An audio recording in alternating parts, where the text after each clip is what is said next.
Wouter, why did you decide to participate to the Procurement Excellence Award?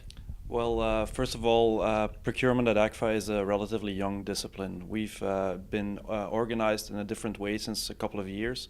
And the ACE 105 project, the project which we won, was a landmark in the procurement organization for ACFA. So this meant it was the key moment for us to participate in such an event. So we wanted to show to our peers what we've done, how we've done it. It's also because we're proud of what we've done. So that's basically the background of our submission. Okay. Let's go back to the process. How did you feel the process? How did it run? How did it go? It was pretty straightforward. So filing for the award was pretty straightforward. First, we submitted the big file towards the jury.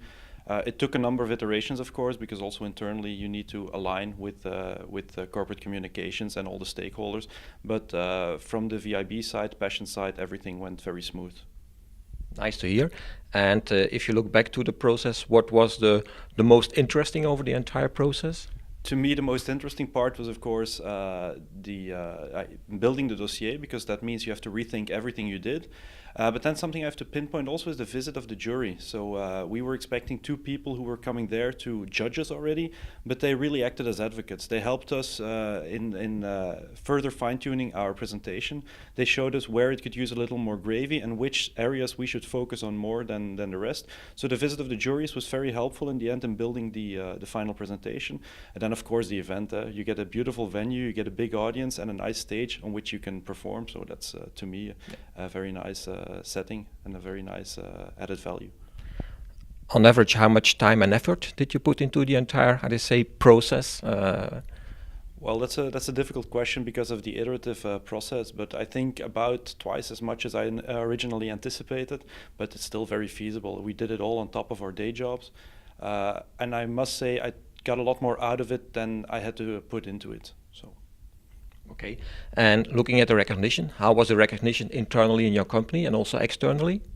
I think it was a great accomplishment, and it was recognized as such outside of the company by our peers, by the colleagues in Passion and in VIB. But it was also recognized internally, and it helped us to prove towards our internal stakeholders, towards our board of directors who had invested in us, to prove to them that what we had set out to do was what we needed to do in the end. So that helped us tremendously in building credibility towards the future and in marketing our function. And I think as such, it's also the responsibility of everybody in purchasing to contribute to events like this, because we need to be a bit more marketeers. We need to be a bit less humble and show everybody the great things that we are doing. All right. Last question before closing. What would you, how do you say, to other possible members who want to participate, what kind of good hints would you give them? Well, I think first of all, make your core team small enough so that you can be agile, and make sure that you invest enough time in your presentation so you can feel comfortable with it. Because in the end, you also have to be able to enjoy the night itself, and anything you can put in place to make it less stressful and maximize your output is going to be an added value for yourself, for your company, and for the community.